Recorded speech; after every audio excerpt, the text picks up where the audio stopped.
Hello, and welcome to Sobercast, where we provide AA speaker meetings and workshops in podcast format.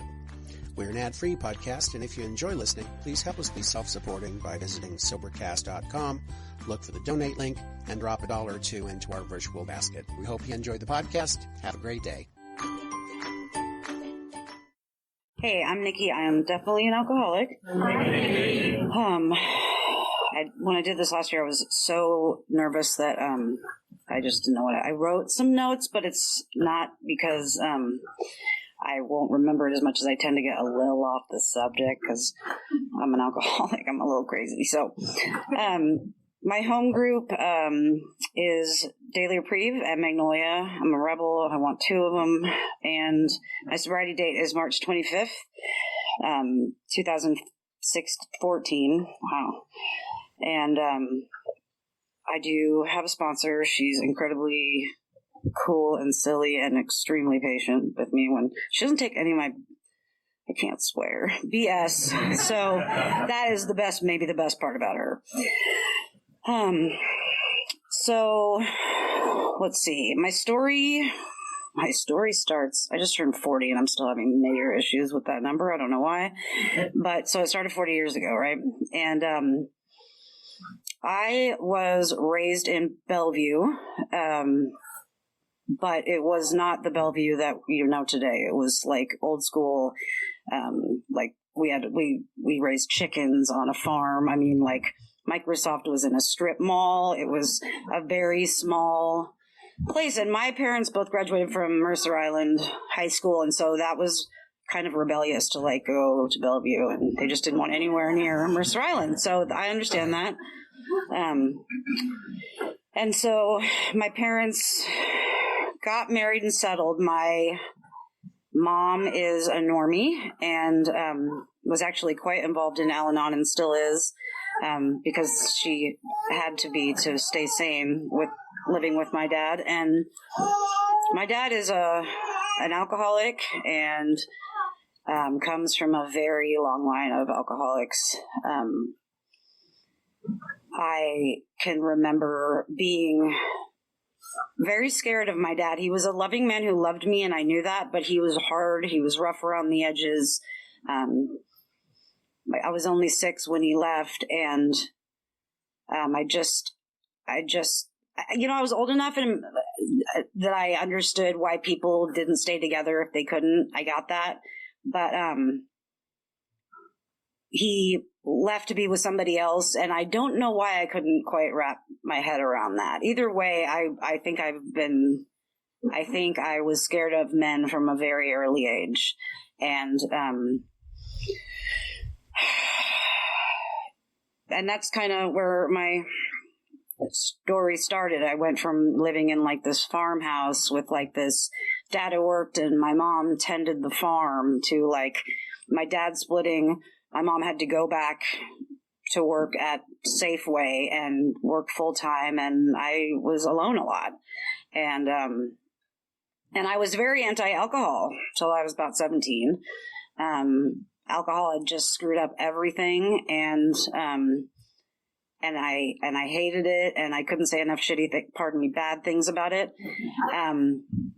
Until I got drunk for the first time. I was not anti-alcohol anymore. In fact, I was so relieved to have that feeling. You know, we hear a lot about people that just don't quite feel right in their skin and, you know, they felt really awkward. Well, I actually, you know, I did okay. I wasn't I did all right. You know, I had friends and things were pretty good. But something didn't feel, I don't know. All I know is the first time I got drunk, I was like, okay, like now I can be this person. I had friends who were literally worried about me because I didn't drink, you know, like because I just wasn't a normal kid and, you know, take a load off. And that's what I did. I took a load off. It got pretty crazy after that.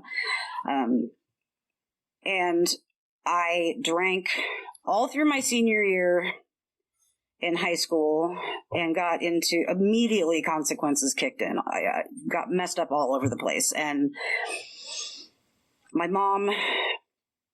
poor mom just didn't really know what to do with me.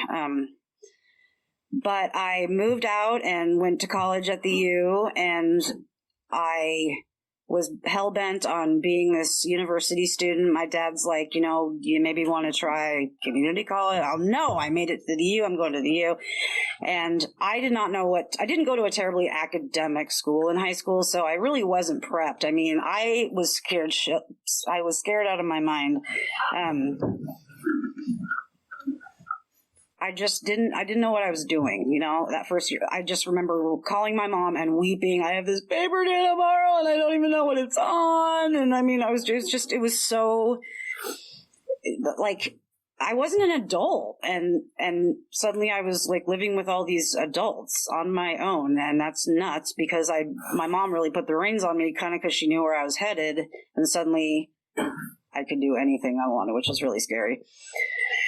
But I really started doing drugs that are legal now type of thing. I know we're really not supposed to talk about drugs, but I realized really early on that it was very impractical to drink and have an 8 o'clock class and try to drink and then wake up in time for an 8 o'clock class. It just wasn't really working for me. So I had a friend bring some things over and, I just completely switched addictions is what happened. And that pretty much went on till my second year in college. I was 19 and I was losing my mind and I got diagnosed with bipolar disorder. And I know people have mixed feelings about talking about mental illness, but for me, dual diagnosis is it's a bum deal for one, but other than that, it's a large part of my story. I didn't understand why I could go all this time and be okay, and then suddenly I wasn't okay. And the truth was, I hadn't been okay for a long time, but I suddenly couldn't subsist without these meds. And really back then they thought you would take maybe some Prozac for a year and get through the tough times, and then, you'd go on with your merry life. And I spent the first 10 years of the diagnosis trying to get off meds, which wasn't such a hot idea. It wasn't until I was about 30 and I went in for some electroconvulsive therapy that I had a very wise doctor who just said, the reality is you're probably never going to go off meds. And that didn't make me sad at all. I just wish someone would have told me that like 10 years earlier and I wouldn't feel like such a failure, It made a lot of sense. You can think of it. I love when people try to liken mental illness to high blood pressure and, it's just like diabetes. You have to take insulin. Yeah, whatever. Diabetes doesn't have the stigma that mental illness does. So you're dealing with that, When I was about 30, I had a boyfriend who went to prison for a year, and I pretty much got a bottle of wine on the way home from dropping him off there, and it never stopped. I still did my other drugs, but I needed that to slow down. And when he broke my heart, I ended up getting married at 31. I was divorced by 36. My ex-wife is a great person, and we've actually worked out a lot of our stuff, but she was very toxic for me, and we were just both very messed up, and two people that messed up together are just it's messed up. And so that kind of went on. I probably knew from the first month of being married that it wasn't going to last. But, we milked it for like 5 years, which is ridiculous, but that's what happens in life. And she had been raised by an alcoholic and really hadn't drank a lot as an adult, and she didn't even know what to do with me, right? So the first thing she does is throws me in rehab. That lasts for about 9 months. We end up drinking together, and that went on for many, many years. I really struggled with hating myself for drinking.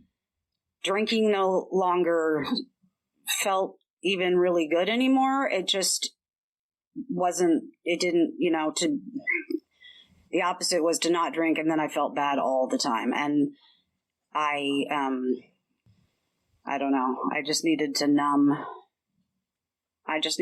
myself. And, drinking is a really crummy, it's a crummy coping mechanism, but the fact is it is a coping mechanism, and it worked for me for a while. And I think that if I hadn't drank, I probably would have maybe done something that was more permanent. So I guess it kept me from doing that. But when I was 37, I got pulled over, and I had definitely had I had many, many things in my system, but as it turned out, I just got nailed for the drinking.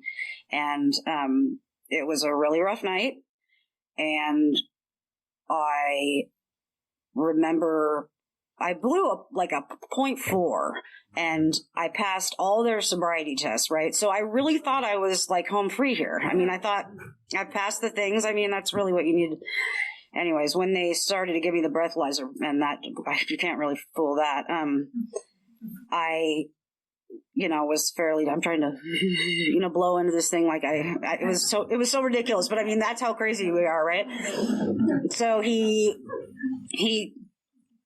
I said, well, I said I passed all those tests. What's the deal? And, and the cop said, and the cop was a nice guy. He could have been a real dick, and he was nice.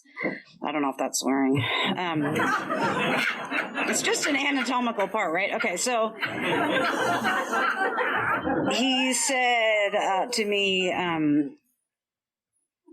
he said, you blew a really high blood alcohol level. And I said, okay, well, he said, you know what that tells me? And I could think of all kinds of snotty things to say back to that. But what he said was, you've been doing this for a really long time. And everything went out of me. I just, I didn't cry. It blew me away. And he looked at me and said, aren't you tired? And I thought, I'm really tired. I'm just exhausted. I can't do this anymore. And the state of Washington, I chose to go a deferred prosecution, so I had to get one of those fun little blow and goes in the car, but they don't give you any of those consequences for about 2 months after it happens. So I, of course, continued to drink as much as I could, since I wasn't going to be able to. And, I remember that night drinking. My mom was sleeping in my room, and I got a couple big bottles of wine, and I drank them, and I cried, and I said goodbye to alcohol, and it was so sad because I just didn't know how I was going to do without it. I knew it needed to happen. I even knew there were ways to do it, and there was support, and I knew that. it wasn't inconceivable to me. I just didn't want to do it. So my first year of AA was pretty rough. I got totally gypped on this pink cloud business. I think I was in the hospital 3 times in 9 months, and I really needed to get properly medicated, which I finally did, and it was night and day. I could work a program where I remember my sponsor saying to me, okay, I'd read a paragraph or something, and she'd say, okay, so what did you just say? What did you just read? I'm like, I don't know. I mean, that's why this is so hard. It's because I don't know what I just couldn't retain anything. And those meds allowed me to have some self-esteem and to conceive what I was reading. And that was pretty awesome. I realized I needed to make some new friends because, I had old friends that did forgive me, but I had some that didn't. And that was pretty hard to wrap my head around. So I think I got kind of a delayed pink cloud. It was joyous before it, whatever. Anyways, what I essentially have learned in this program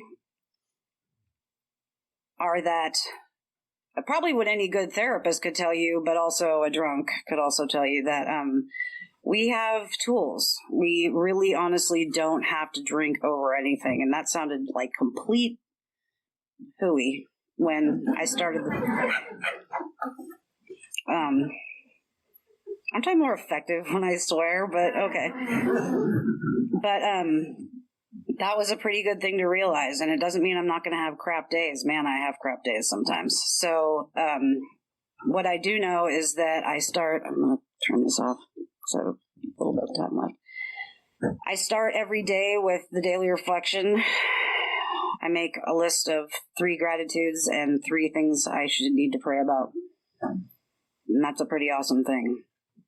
I continue to work my steps slowly but surely, and I know that I really only have to do one day at a time, like all these other annoyingly effective AA things.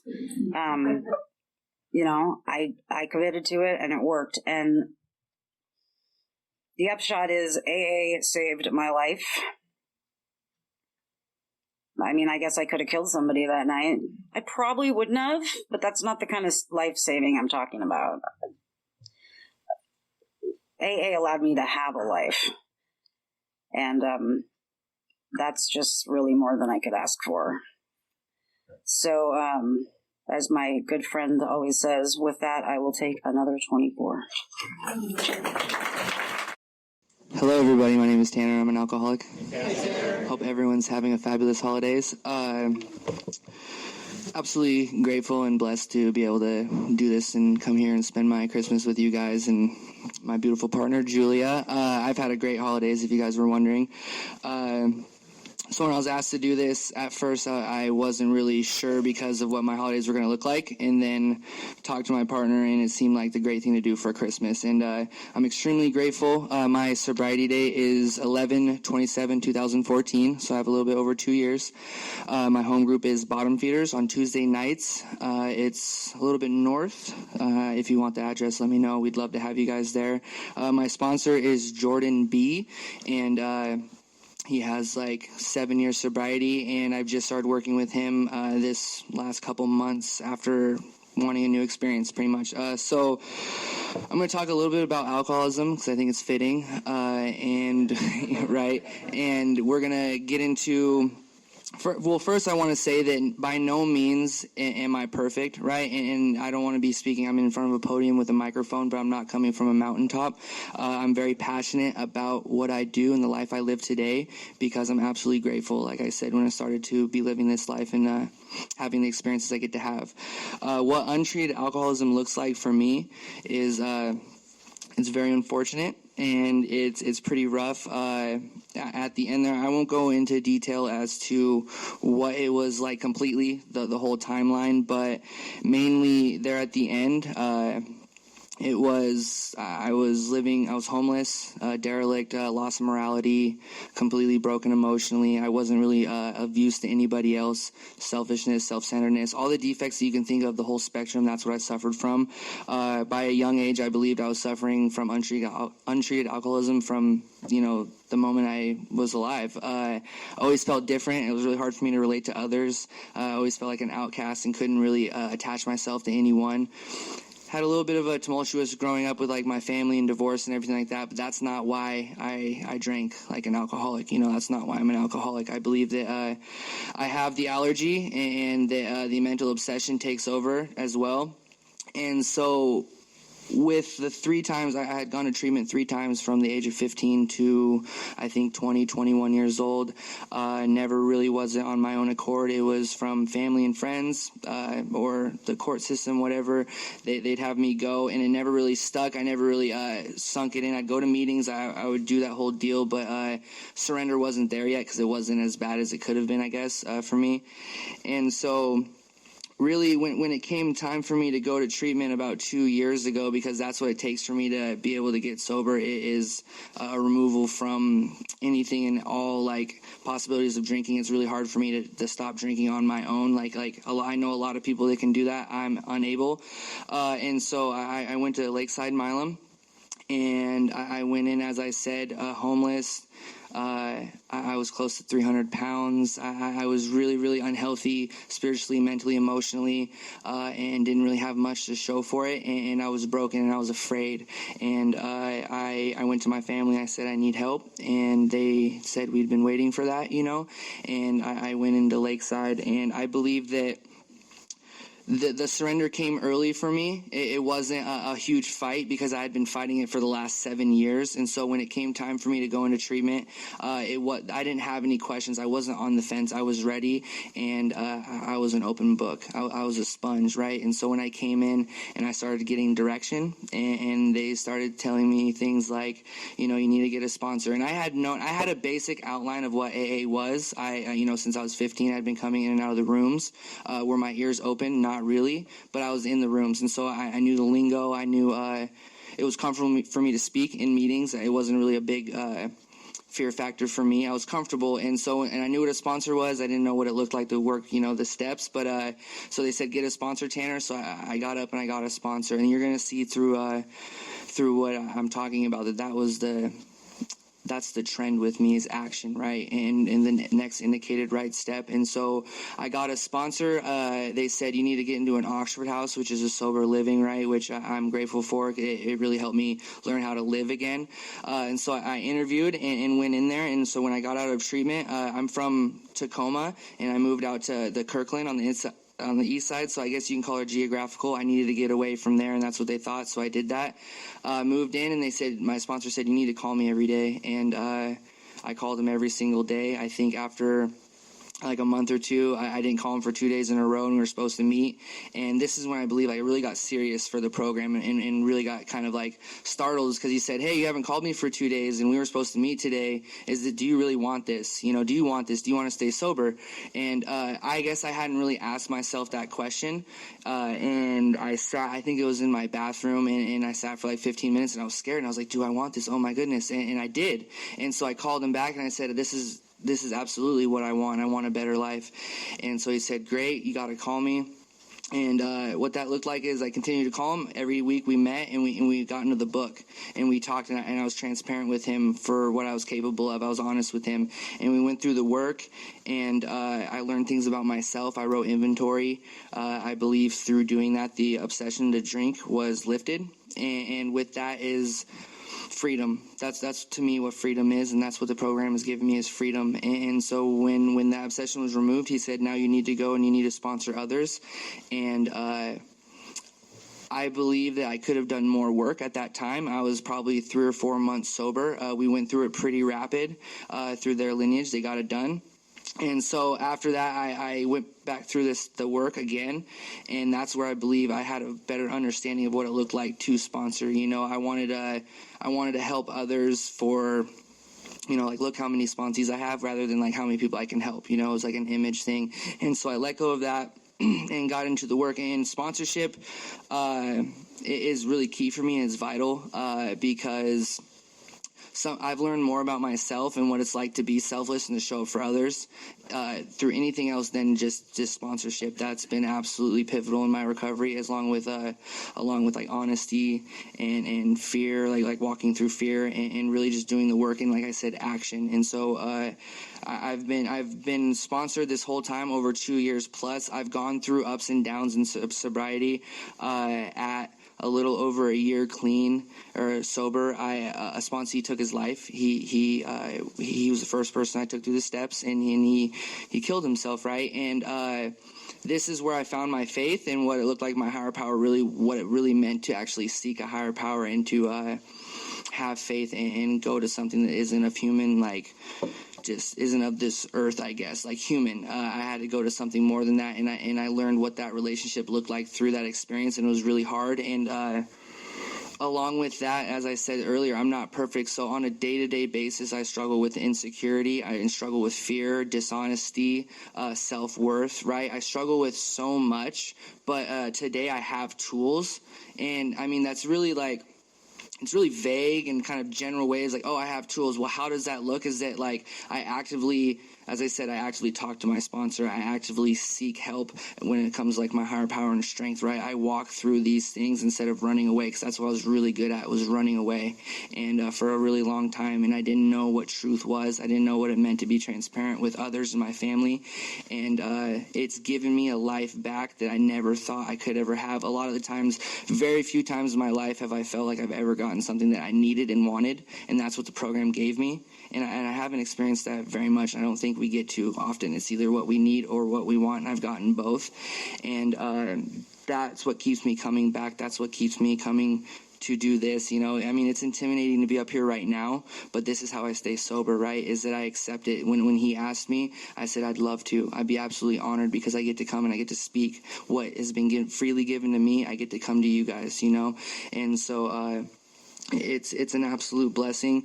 So just to kind of wrap it up, I have a little bit left, but I'm going to read something that I believe this is the first spiritual experience in the book to me, I believe, and that it jumped out at me when I was reading it through another person, because when I'm read the book, I don't hear as much, but when I read the book to others, I see things I never even would have read.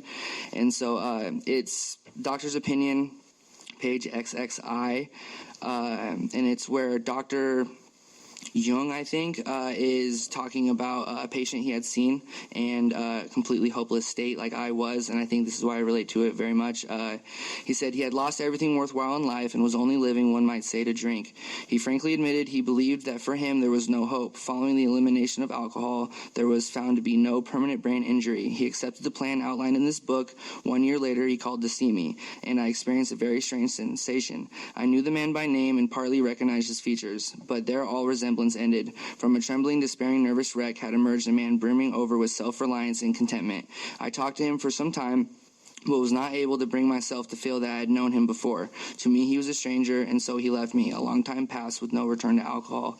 And why I believe that's so absolutely profound is because that's been my experience, is that I've had family members, they say that those closest to you notice your change before, you notice it yourself. And I had family members who it's like a wake-up call, they sit me down, they say, I can't even believe the person that's sitting in front of me today. And me, I'm thinking I'm still same old Tanner.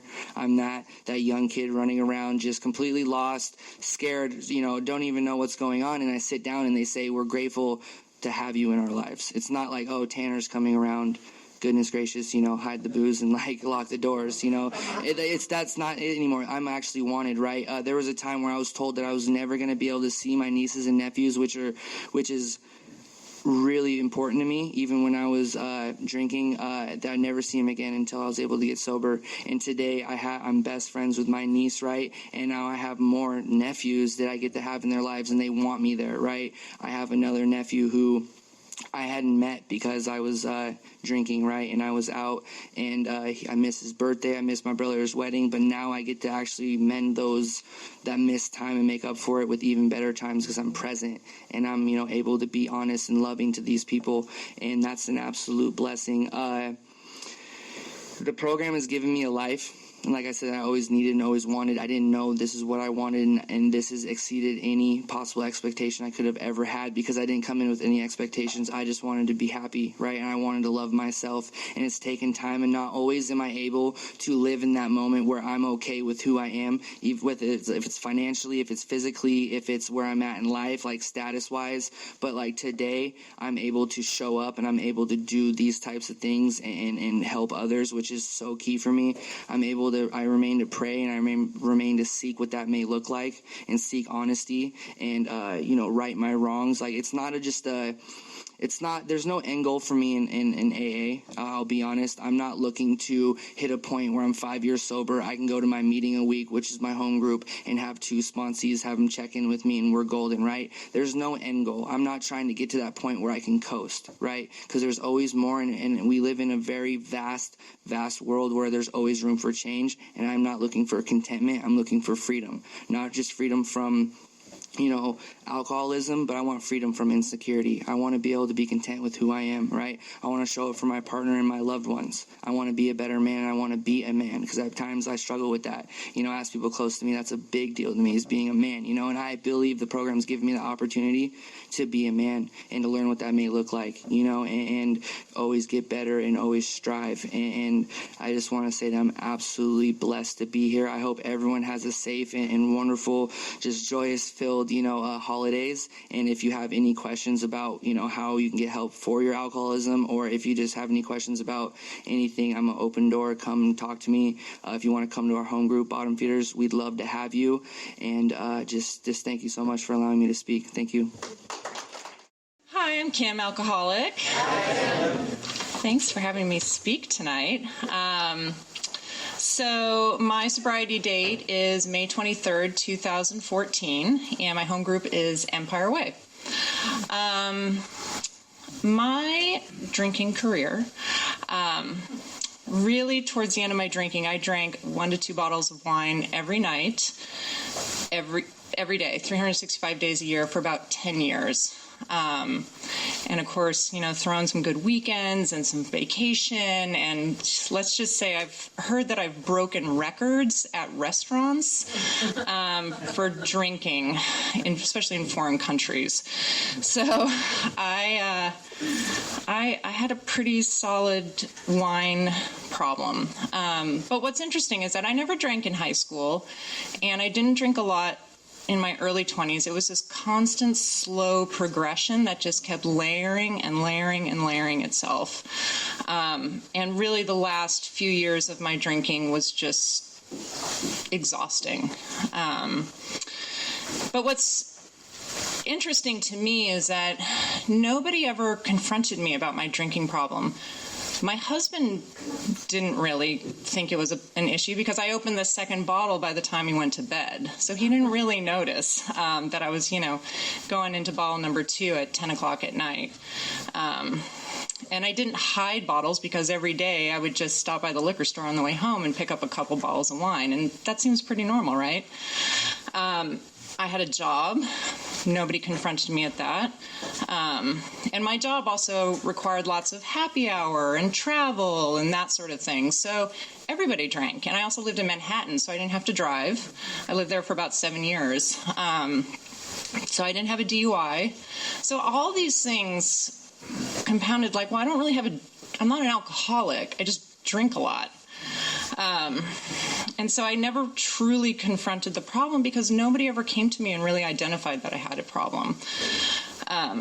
Some moments that started to stand out to me is that my very close friend, who we travel with all the time, another couple, nicknamed me PB, and that's personal bottle. So anytime we went to restaurants when we traveled, everybody would order their cocktail, but I would order my own bottle of wine. And this often threw the servers at the restaurants. They could not understand, well, do I bring more glasses? I'm like, no, I just want the bottle of wine. And it constantly dumbfounded them. And then that was becoming my nickname. I mean, who wants a nickname called personal bottle when you travel? It's not really ideal.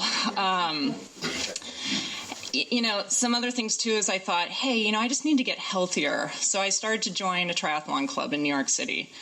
But one of the moments that I knew that I was struggling is that we would often have early morning workouts.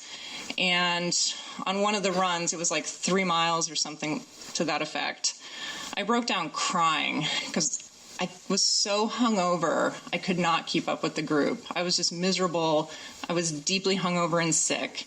And this woman I was running with, she was like, it's not a big deal. It's only 3 miles. I'll get you through it. It's fine. I'm like, you don't understand. I can't physically do this anymore. I literally stopped this 5 months training program that I had to raise thousands of dollars for charity.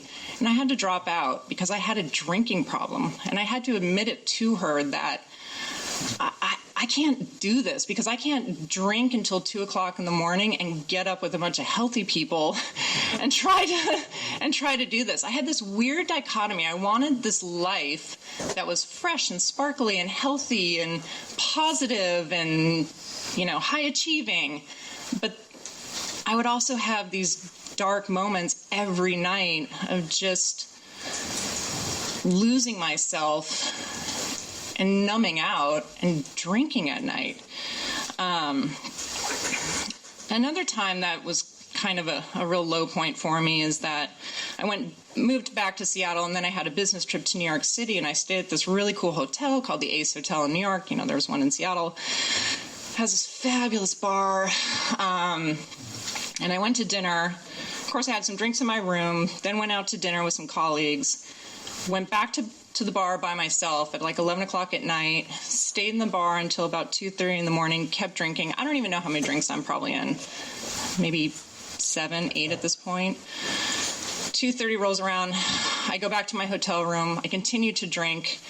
And I was up until about 4 o'clock in the morning, just still drinking wine, having my own little private party in my room, playing music, having a blast in my own head. But I had a 9 a.m. meeting the next day that I was presenting to 10 people who I'd never met before. And it was an agency that we hired, and I had to lead the meeting. And I mean, I can whip it together and I can get as polished as possible. But it was rough. I mean, I couldn't hold a coffee cup. I mean, I'm sure everybody's felt this way, but I couldn't hold a coffee cup. I could barely get through my conversation. I was stuttering the whole time. And I was mortified. I wanted to get through the meeting so I can get the hell out of there. It was one of the most humiliating experiences just because I could barely function through the meeting, but I was gritting my teeth doing everything I can to just get through this. I could only survive on Gatorade for about 24 hours because I was so sick. And the next day I met friends for drinks and felt great again and went back to my life, you know. It was like nothing had happened. I knew it was bad, but it's like, you know what, just have another drink. What am I saying the next day? I went out that night. What am I saying? So I went out that night and had drinks. And, you know, it was like life just got right back to normal. But I knew that the wheels were about to come off the bus. And somebody once said in a meeting that you really don't want to try to find your rock bottom. Again, I never had the DUI and the falling downstairs and the broken arms and that sort of thing. But I had a heaviness over me that was almost debilitating. I would wake up in the morning just losing my grip and having anxiety that I almost couldn't take anymore. My self-loathing was just taking over me. So I did what anybody would do. I went to yoga. And I, again, joined a gym. And I bought as many self-help books as I could possibly find. I went to a therapist. And it's like, I just have all these stresses in life. I just have a lot of stress in my life. And I just need some help, right? I just need some help.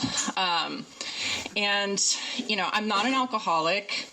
I don't have alcoholism in my family, which is funny because when you really start looking around, I actually have found a lot more family members that are alcoholic, which surprised me.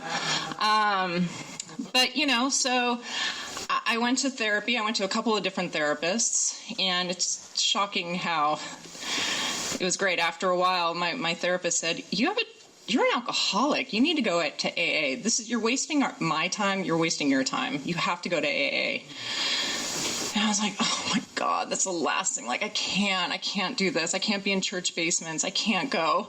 I didn't want that label. I didn't want to be known as an alcoholic. Because I didn't have any friends. I didn't know anybody. I had no connection to AA whatsoever. So I went to my first meeting in New York City. It was like this circle of maybe 12 people. I walked in, and it was something out of like a Woody Allen movie. Like everybody was like super buddy and kind of like little rough and tumbled around the edges. I lived on the Upper West Side. It was an interesting meeting, and I sat right next to the leader, the moderator, and everybody went around and said, I'm an alcoholic, and I said, I'm an alcoholic, and I couldn't stop crying. And I tried to go back to that meeting a few times, but it was not the right fit for me. And I didn't know you could find different. I thought that was how all meetings were. I didn't know. So I went to one or two other meetings, but it didn't feel good to me. I didn't find relief. I didn't find people I could identify with. So for the next 4 years, I just kind of drifted in and out. I went sober 6 months. I was white knuckling it. I was like, I'm going to do this. I'm going to stay sober, and then I'd relapse again. And I did that for about 4 years. And let me tell you, it's a purgatory is how I felt. It was a colossal, I just feel like I wasted so much time. So then I came back to Seattle, and I started to get more serious about this. I knew that I needed to address this, and I started to go to meetings. I found a sponsor. I knew I needed to take this seriously. I was becoming willing. I hadn't surrendered, but I became willing. And so I found a sponsor, and it was not the right fit. She was super tough. She was, the 90 and 90 and, call me every day and do all this homework and that kind of thing. And I was just barely doe-eyed, I don't know if I can do this. And she was like, this isn't going to work out. I'm sorry. You're not turning everything over to this. And so it's not going to work out for her and for me. So I was like, fine, I'll just kind of drift in and out of the rooms. I'll just try this thing on my own. I'll just go to, one meeting here and there and just see how it goes. And I went 11 months sober, and I had a big trip to New Zealand planned with our friends again, same friends that we travel a lot with. And I picked New Zealand because I thought, hey, it's going to be the outdoors, it's going to be hiking. We planned a hiking trip. It's like, you can't drink hiking. It'll be great. I mean, I thought, hey, I could get sober camping. I mean, that's ridiculous, right? I really thought that. I was like, if I go camping, I can get 3 days sober. When the month before New Zealand, I literally was like, I can't go on a vacation without drinking. I can't do this. And I relapsed because I didn't have a sponsor. I didn't go to meetings, and I relapsed. I said, there's no way I'm going on an international vacation and not drink. And again, I picked up right back where I started again. And let me tell you, by the way, I have been in countries, the most remote places in the world. Truly, I've been in the Sahara Desert. There is alcohol. You can find alcohol on a mountaintop. I went hiking on a mountain that they brought in supplies by helicopter because it was so remote, no roads. There's a full bar. So I thought that, you know what, if you go somewhere remote, or if I could just will myself into, go places that doesn't have alcohol, you can find alcohol anywhere. I mean, we all know that. And so I came back, and I knew again, it's like, I can't do this anymore. I was exhausted. I was sick and tired of counting glasses of wine at the dinner table, and where's the waiter, and where's my wine, and what time does the store close, and I couldn't do it anymore. So I surrendered. And again, that word sounds kind of corny, and I know we talk about it, but I really had to surrender. And I found a sponsor. I found a group of women that I felt got me. Again, I cried for the first 6 months, and I went through the steps. I met with my sponsor once a week. I still talk to her almost every day. I go to 2 to 3 meetings a week. I now have a sponsee who's in her first 45 days. And after truly just going through the steps, following direction, and nothing that's unreasonable. I found a sponsor who, she got me, I get her, I know how she works. She's a friend, but she's also a mentor of the program. And I finally found that relief and that peace that I had been looking for years, many, many, many, many years. And, it's still tough. You hear the saying, life on life's terms, and that's absolutely true. There are many moments that I'd love to, crack open and celebrate a glass of champagne at somebody's wedding. But you know what? I know that I'm not going to act like an idiot at that wedding. I'm going to feel great the next day. I'm going to be a person that bride is proud to be next to. Whereas if I was drinking, who knows what would happen and where that night would take me. So what I found is that this program works if you just follow the simple steps. And I didn't necessarily have the big pink cloud aha moment of finding the God of my choice, but it slowly has come to me. And I mean slowly. But I just literally, when somebody asks for help, I say yes. When somebody says come to meetings, I go. When my sponsor says call me, I do. I just follow those very basic principles, and I don't have to drink today. And it's a hell of a lot easier to do this than it is to white knuckle it, to hope for this to go away. So yeah, thank you. Hi, my name's Tucker. I'm an alcoholic. Let's see, my sobriety date is, press start, don't let me go over. My sobriety date is May 13th of 2015, that's last year. And I do have a sponsor, his name is Mark, and I have a home group, which is the Joe and Charlie Big Book Study at Cherry Fellowship. We meet every Saturday morning at 9 o'clock, and if you haven't heard of Joe and Charlie, I highly suggest you come and check it out. It's pretty cool. So, when I was asked to speak tonight, of course, I immediately start going into, alcoholic mode and just oh my gosh, I need to prepare something because I need to sound wise and impart all my wisdom upon you. And, I don't have any wisdom. I purposefully did not prepare tonight. So if it seems like I'm all over the place, that's the reason. The reason I purposefully did not prepare for tonight was because I find that when I start preparing, I start finding myself just being full of... They told me I'm not allowed to cuss at this meeting, so it might be a pretty small or pretty short speech. I'm full of it, right? I'll be sitting in a meeting and I'll be, instead of listening to what people are talking about, I'm thinking about what I'm going to say, how wise I'm going to be. And that's when I know I need to not raise my hand at a meeting. Anyway, so I'm going to stick to, what it was like, what happened, what it's like today. What it was like is I drank. I am a real alcoholic. I didn't get into much of that other stuff out there that many of us did. I experimented with other drugs a few times. I pretty much stuck to alcohol, though. That allowed me to kind of maintain this air of superiority that I wasn't like those dirty drug addicts. Drinking is legal. Everybody does it. Country musicians sing about it. It's on the TV. It's just part of American life.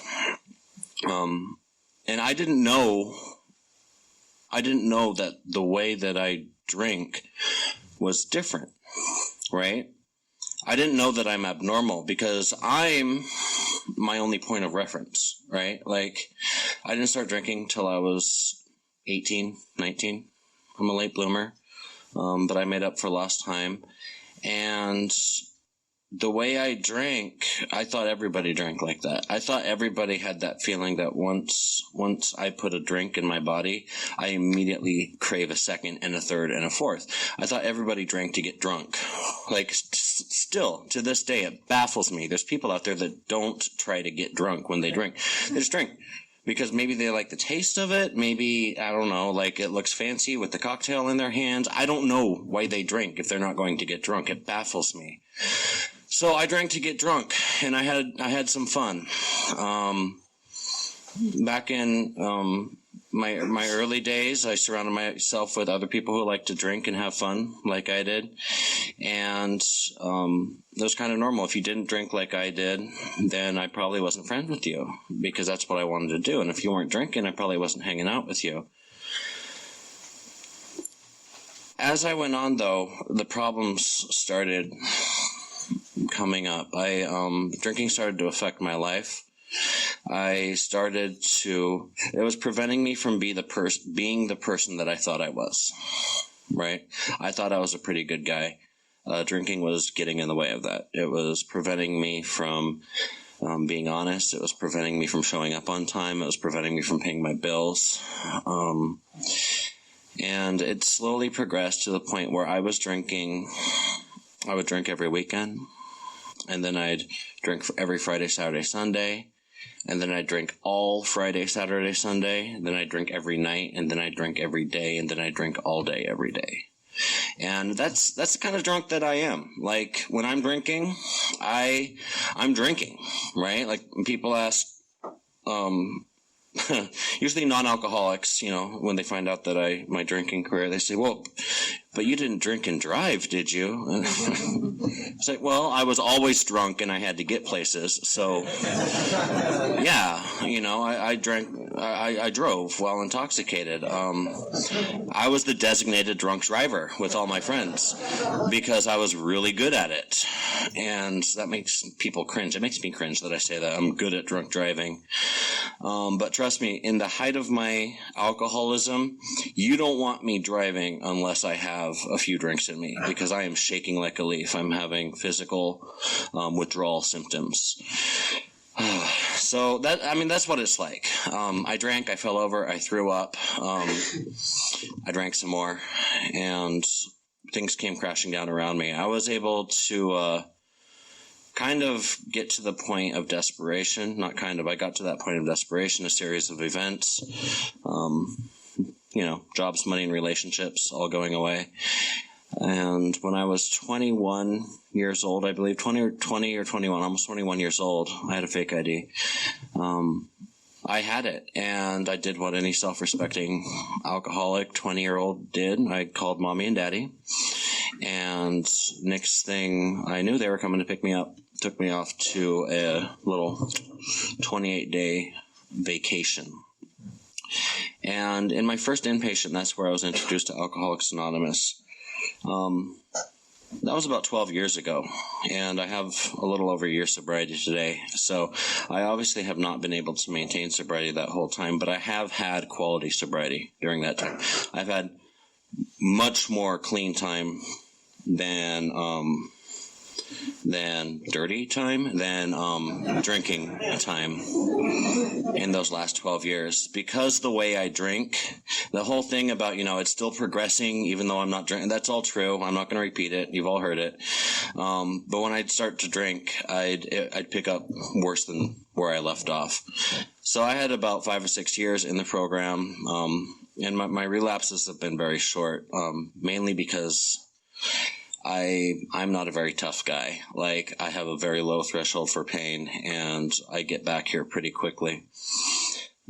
Each time that I've come back, though, it's gotten a lot harder to get back. But so that's kind of what I want to talk about as far as like what happened, right? With AA is my experience coming into AA the first time versus my experience coming in second, third time, right? And the first time, I had never heard of AA, and it was like all the cheesy metaphors in the book. I grabbed onto the life preserver. I was like, yes, teach me, sensei. I will do this. I don't care what. They say I need to find a God. I'm like, fine. I don't know where God is, but there's a church down the street. I'll go to church. And I just jumped headfirst into this, and I did everything. And I was on fire for AA, and that served me well for a long time. I was like Mr. On fire for AA, sponsor, sponsees, home groups, general service, all that stuff. Now, what happened then has kind of been a theme in my, when I've chosen to go back out and drink, is my life changed, right? And historically, I have not been good about dealing with change in AA. So I ended up moving up here to Washington State from California. Moved to Spokane over in Eastern Washington. And long story short, I didn't go to meetings. I went to a couple meetings. They did them differently than we did them in California. All my friends weren't there. I said, screw this. I'm going to keep going to church. Kept going to church, got really involved with church, and I was kind of using that as my meetings. Long story short, the church did not keep me sober, nor could it get me sober when I hit that point of desperation again. And I tried. They prayed over me. I got oil and all that stuff, speaking in tongues. It didn't work. And unfortunately, my church was such that they actively discouraged me from going back to AA. Those churches do exist. So I've done some fourth step work around that. But I was actually discouraged from going back to AA. I was told it was a cult. I was told I didn't need it. Sooner or later, though, I realized that church was a cult, went back to AA. It was. Yeah. They don't let me back there. Anyways, I digress.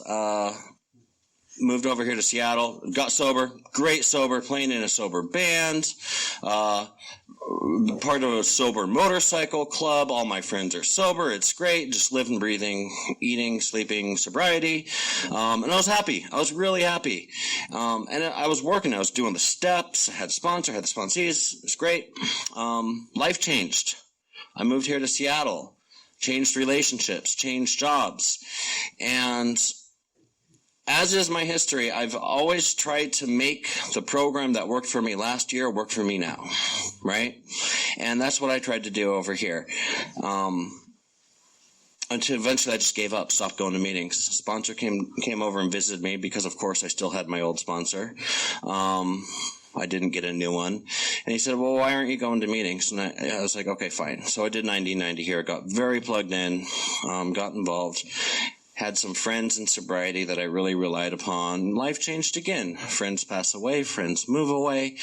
I ended up getting drunk again. I don't want to keep focusing. Everyone in here in this room knows how to get drunk, right? So I don't want to focus on that. I want to focus now on what it's like today, right? What do I do today to get sober? I was going to meetings. I was terrified about a year and a half ago because I was drinking and I was going to meetings and I was trying so hard to get sober. I needed to get sober. I wanted to get sober. I was going to meetings. I had the sponsor. And the only thing in the world that had ever helped me get sober, the only thing in the world, Alcoholics Anonymous, wasn't working for me. And I was terrified because I was like, oh shit, they call this the last house. Oh, sorry. They call this the last house on the block. And I was like, man, even the last house on the block isn't working for me anymore. I was terrified to go back to inpatient because, I was very important. I had important things to do.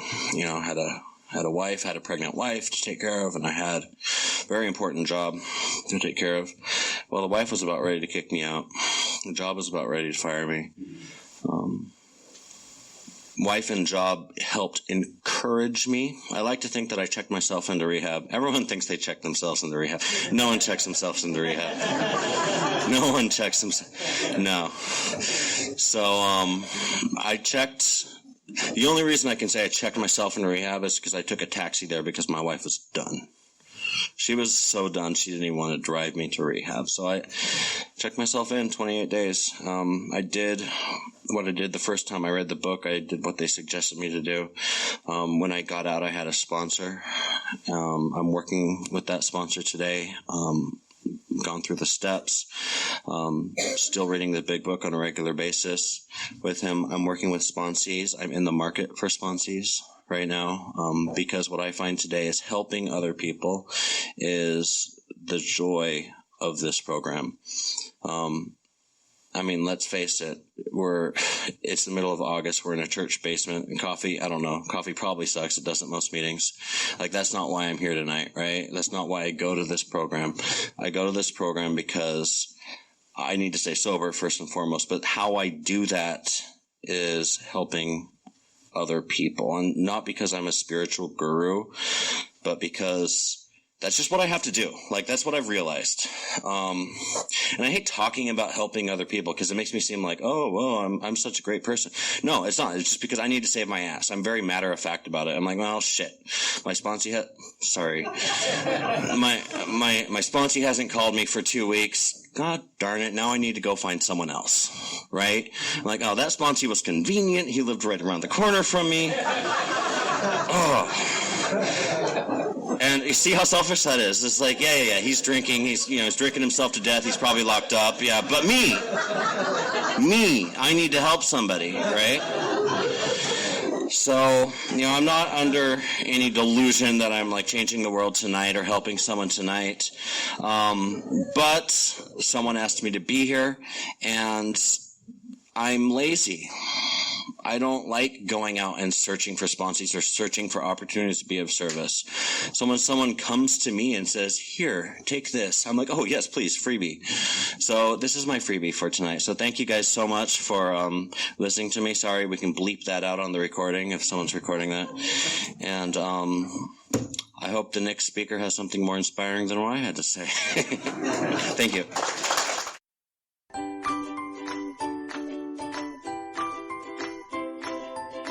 Thanks for listening. I hope you enjoyed the podcast. Sobercast is ad-free, and we'd like your help in order to keep it that way.